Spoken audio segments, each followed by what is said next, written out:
Welcome friends. Today we will discuss on the topic of greatest spy master of India, RA&W. Rameshwar Nath Kao, commonly known as RA&W, was an Indian spy master and the first chief of India's external intelligence agency, the Research and Analysis Wing. From its founding in 1968 to 1977, Kao was one of India's foremost intelligence officers and helped build RA. He held the position of secretary in the Cabinet Secretariat of the Government of India, which has been held by all RA directors since. He had also, during the course of his long career, served as a personal security chief of Prime Minister Nehru and as security advisor to Prime Minister Rajiv Gandhi. He also founded the Aviation Research Center and the Joint Intelligence Committee. An intensely private man, Kao was rarely seen in public post-retirement. Early years. Kao was born in the holy city of Varanasi in Uttar Pradesh on 10th May 1918 to a Kashmiri Hindu Pandit family who migrated from Srinagar district. He was brought up by his uncle Pandit Triloknath Kao.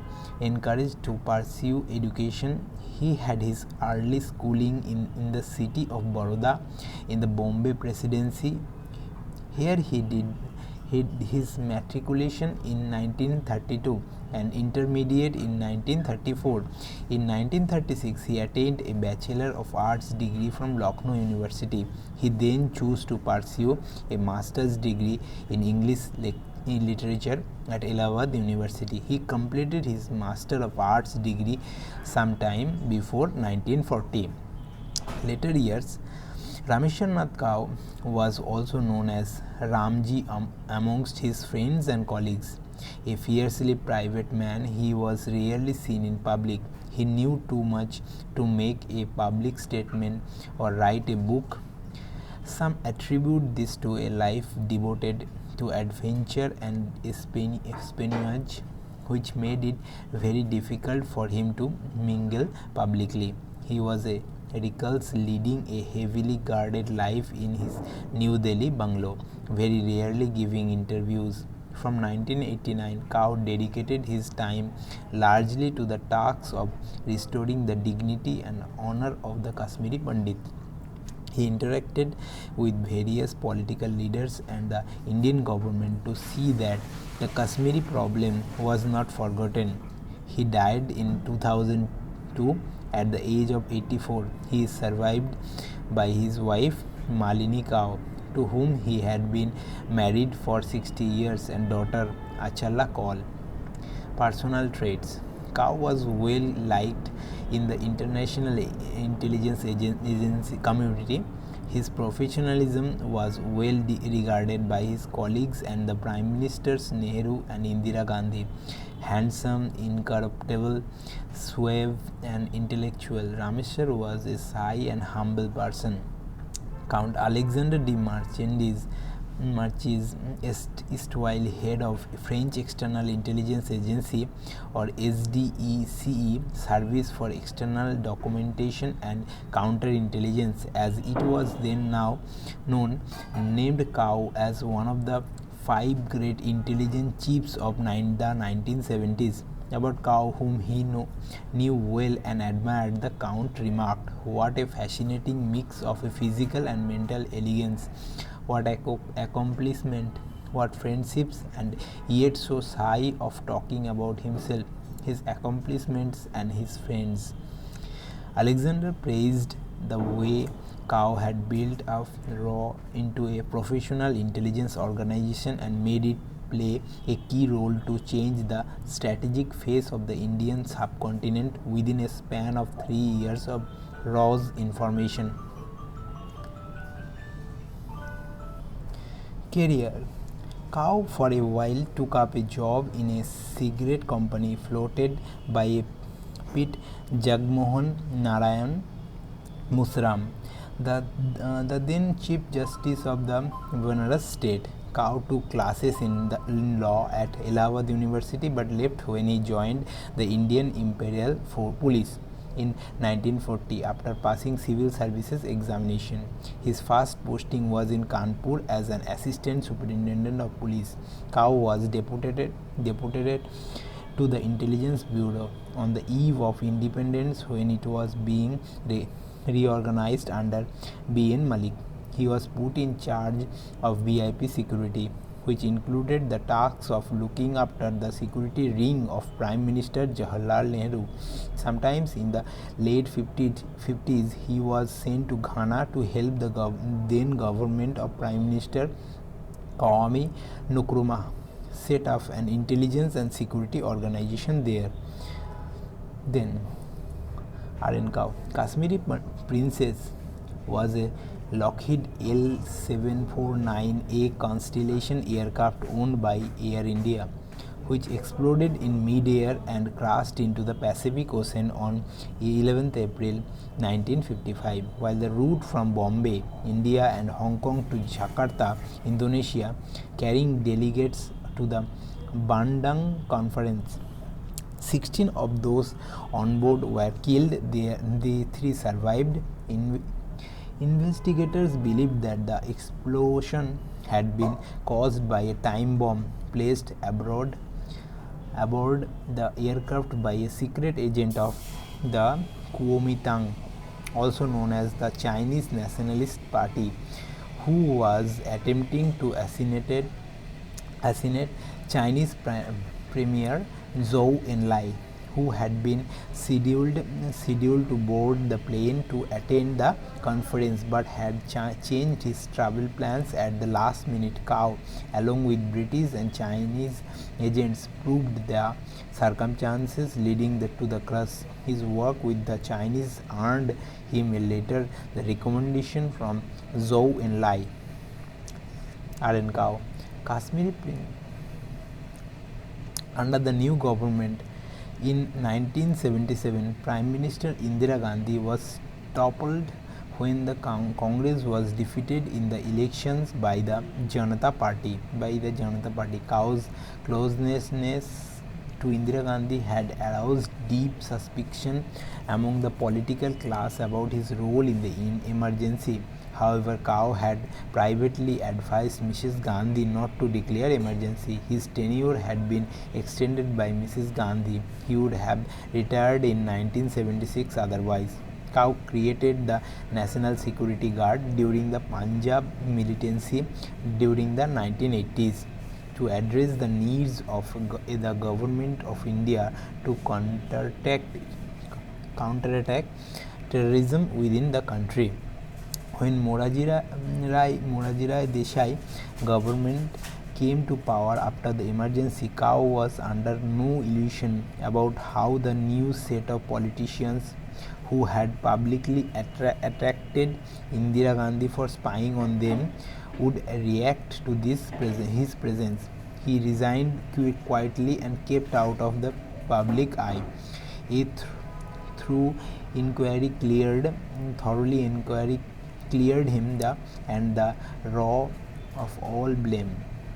He returned when Indira made a comeback in 1980. He worked as a security advisor to both Indira and Rajiv Gandhi. Founding and establishing AFRO. After the intelligence failure of being unable to predict the Sino-Indian War of 1962 and the Operation Gibraltar of 1965, the Indian polity felt the need to establish a separate organization for gathering intelligence for military purpose. Kao was handpicked by Jawaharlal Nehru himself, who knew him well from his years as a Nehru head of personal security. On his return from Ghana, he was made the first director of the newly formed Aviation Research Center at Charbatia, Odisha, that chiefly concentrated on tech hint collections. The Sino-Indian War and the Indo-Pakistani War of 1965 caused the restructuring of the country's intelligence apparatus. Since real-time foreign intelligence had become a political necessity, the Intelligence Bureau of India was considered to have become something of a behemoth and was bogged down by the international operation and politicians as RA&W chief. In 1968, the then Prime Minister Indira Gandhi, who had then also begun tightening her grip on the Congress party, bifurcated the Intelligence Bureau to form the Research and Analysis Wing. The IB would be involved in domestic intelligence gathering, and while the Research and Analysis Wing was created as India's primary external intelligence agency, its mandate was to monitor the world in general and South Asia in particular. Kao was chosen as the head of the new organizations with the rank of additional secretary in the cabinet secretariat, later elevated to secretary, a post that all RA chiefs occupy. As its found chief, Kao was given the task of building up RA from scratch. He spent the next 9 years as the head of the organization. He took over RA at a time when things were beginning to heat up in the subcontinent. His tenure, which began in 1968, lasted for nearly a decade and marked the closest association that an Indian Prime Minister has ever had with the country's intelligence chief. He had unlimited access to Indira Gandhi. She reposed complete faith in him. Bangladesh Liberation War period. Towards the end of the 1960s, when the problems in the East Pakistan began to escalate, the meetings with Indira Gandhi became more and more frequent, recalls long-time Kao associate Victor Longer. Intelligence is the only government business that depends upon the spoken word. Sometimes you can understand signs and body language. Kao had that rapport with Mrs. Gandhi. The PMO's inner group of Kashmir advisors D.P. Dhar, P.N. Haksar and T.N. Kaul now had another Kashmiri cow for company, while what transpired at the meetings can now only be a matter of conjecture. Cow's own team, notably Shankaran Nair, former RA director, and Girish Chandra Saxena, former RA director and Jammu and Kashmir governor, sized up the emerging scenario in what is now Bangladesh with precision. What was worked out was not just the larger picture but the little nuts and bolts, contingency plans and micro details. The idea of India training and equipping the freedom fighters of Mukti Bahini was evolved meticulously. Then after Pakistani launched Operation Searchlight, RA played a highly important role in the creation of Bangladesh. They gave arms and training support to the Mukti Bahini during the initial stages of the war. Amidst the mass killings and brutal rapes, Indian operatives would get into East Pakistan, arm the local population and capitalize on the frustration brewing them within. Ashok Raina, in his book Inside RA, writes another RA assessment sent to the Prime Minister spelled out the need for surgical intervention. For the reports that came in gave positive indication that Pakistan was preparing for war. RA received the green signal. RA established guerrilla training camps along the border and began to train illegal army. According to Gorantana, the Bangladesh operation took place in two phases: covert subversion and military intervention. Phase 1 was coordinated by Kao and Phase 2 was by Manik Shah, both reporting directly to Indira Gandhi. He said, during the 1971 war, intelligence was thorough enough that the Indian Air Force could bomb the room in which the East Pakistan cabinet was in session. Naval commandos were able to blow every single Pakistani ship in the Chittagong harbour. Kao maintained close connection with the new nation. In May 1975, Prime Minister Indira Gandhi sent him to Dhaka to warn Sheikh Mujibur Rahman of his impending assassination by some in his army. Merger of Sikkim. Cow can also largely be created for merging Sikkim into India in 1975 as its 22nd state. It was he who predicted and identified the fact that the merger must be effected before other competing interests like China moved in. Delhi had publicly acknowledged the good work done by RA at that point. Some analysts says Cow also had a sustainable role in arming Tamil guerrillas in the late 70s and 80s and played a pivotal role in Sri Lankan affairs, even though he was no longer the hands-on man. Legacy. Cow is a legend among the Indian and South Asian intelligence community for his creation of RA as a formidable force in such a short time from its creation. He is also well regarded by his juniors. His influence was such that those who served under him during this time were affectionately called cowboys. Although the RA was established only in 1968, by the 1971 war, it had become a highly efficient and formidable force. Cow is credited to have, in only 3 years of RA existence, helped in bringing about the creation of new nation. Former chairman of Joint Intelligence Committee K.N. Darwala had said his contracts the world over, particularly in Asia, Afghanistan, Iran, China, you name it, were something else. He could move things with just one phone call. He was a team leader who rode out nutritious interdepartmental and inner service rivalries, which is commonplace in India. RA&W Memorial Lecture. In order to commemorate the legacy of its founder, RA created the annual RA&W Memorial Lecture.